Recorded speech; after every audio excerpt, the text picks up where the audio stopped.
তো এই মোবাইলটাও একটি স্যামসাং ব্র্যান্ডের ফোন। তো এই মোবাইলটিও আপনার স্যামসাং এবারও তো দেখতেই পারছেন ওখানে যে ওয়াইফাই আইসি আছে।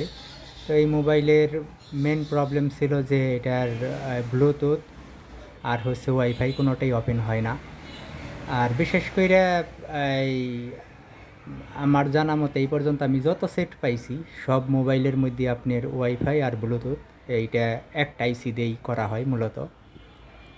তো যে কারণে কাস্টমাররা বলে যে আমার ওয়াইফাইও আসে না, ব্লুটুথও আসে না। আসলে বিষয়টা হলো কি যে মানে এই একটা আইসির ভিতরেই কোম্পানিরা দুইটা সেক্টর ব্যবহার করে, ওয়াইফাই আর ব্লুটুথ। তো এখন দেখতেই পারছেন আমাদের মোবাইলটি কিন্তু সম্পূর্ণ কমপ্লিট। এখানে ওয়াইফাই চলতেছে, মানে ওয়াইফাইয়ের যে আছে সেইটা ডিভাইসের যে নেম আছে সেইটা এখানে শো করতেছে।